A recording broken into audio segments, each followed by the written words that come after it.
Welcome to this explainer. Today, we're doing a complete teardown of the ICICI Bank Ferrari signature credit card to see if its financial engine actually matches that shiny, high-performance exterior. We're going to look right under the hood of this highly specialized piece of plastic. We want to understand exactly how it was designed, who it was built for, and honestly, whether the math truly works out for the consumer. We've got a lot of ground to cover today. We'll be methodically breaking this card down, looking at everything from that initial Ferrari experience and the running costs, all the way to how you earn and actually redeem those rewards, before we wrap up with our final verdict. All right, let's kick things off by looking at the card's primary positioning and exactly who this financial tool was engineered for. So, designed specifically for fans of the iconic Ferrari brand who also happen to love movies and travel, this card is positioned squarely as a mid to premium luxury offering. Now, if you're not familiar with that term, a mid to premium card is simply a credit card that bridges the gap between your basic everyday perks and those ultra expensive high-end luxury benefits. It's basically supposed to give you a taste of the elite lifestyle, but without the astronomical price tag.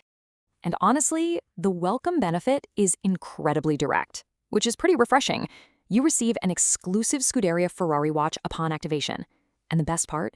There is absolutely zero minimum spend threshold required to unlock it. None. There's no complicated point chasing right out of the gate here. You sign up, you get the watch. It is a fantastic hook.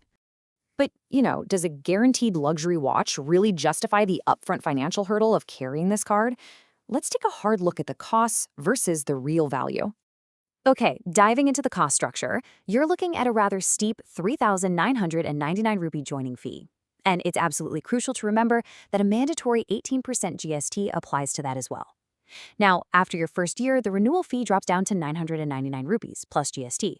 But here's the good news. You can actually get that annual renewal fee completely waived. The target? You just need to spend 2.5 lakh rupees on the card in the previous anniversary year. You also really need to be aware of the high running costs here. The one that jumps out immediately is that 3.5% foreign currency markup. If you aren't familiar, a foreign currency markup is simply an extra fee the bank charges you when you buy something in a different country's currency.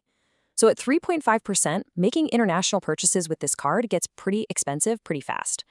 On top of that, it carries a 3.4% monthly interest rate if you carry a balance, and a 2.5% cash advance fee, which is just a really harsh penalty for withdrawing cash from an ATM using your credit card.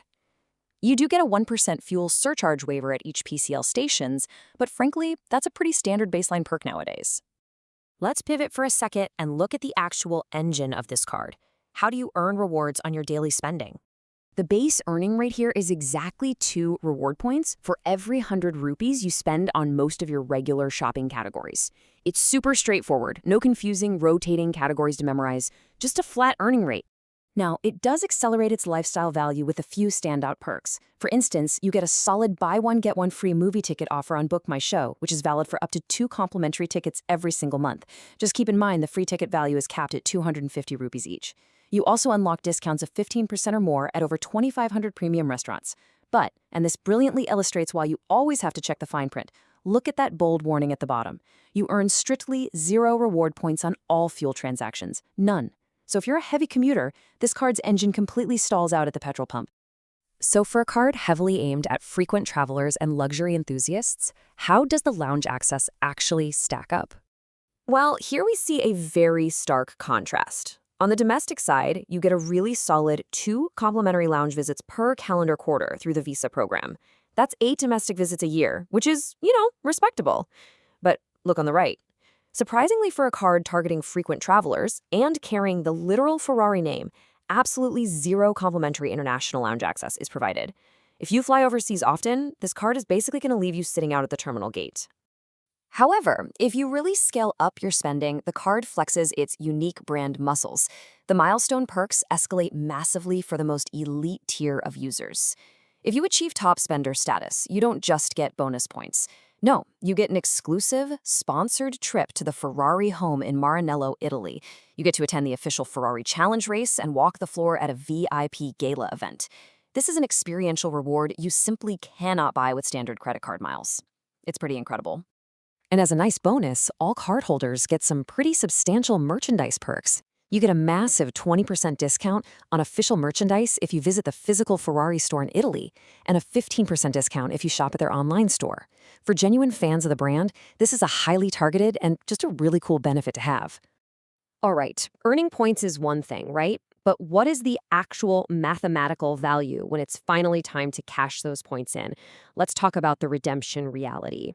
So the crucial thing here is understanding your conversion rate. Each reward point you earn converts to a flat 25 paise in value, which can be applied to cash back, gifts, or products. And you actually have to redeem them by calling ICICI customer care. But here is the absolute kicker. Be highly aware that every single redemption request you make incurs a 99 rupee fee plus GST. Think about that for a second. If you try to redeem smaller point balances, that flat fee is going to aggressively eat right into your profits. You basically have to hoard your points and redeem them in large batches for this math to make any sense at all.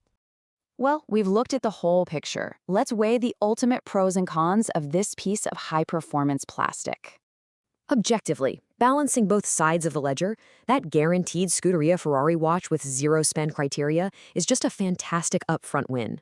The ongoing entertainment perks for movies and dining are genuinely strong, and the chance to win a VIP trip to Italy is a uniquely incredible brand privilege. But they fiercely battle against some heavy cons. The steep joining fees, the fact that you get 0 points on fuel, a punitively expensive foreign exchange markup of 3.5%, and that really annoying redemption charge, all of those things hold the card's everyday value back. And right as we finish weighing those factors, here is the ultimate twist that frames our entire explainer today. ICICI Bank has actually officially discontinued this card. You literally cannot apply for it anymore. This turns our teardown today from a shopping guide into a really fascinating historical case study in credit card economics. It shows us exactly what happens when niche luxury branding meets the harsh reality of everyday consumer spending habits. Which leaves us with a very important question for you as you evaluate the premium plastic currently sitting in your own wallet. Look closely at the perks versus the annual fees of your own cards and ask yourself, do co-branded luxury cards offer true, measurable financial value to your daily life, or are they ultimately just a very expensive brand statement? Something to think about. Keep learning, keep analyzing, and we will see you in our next explainer.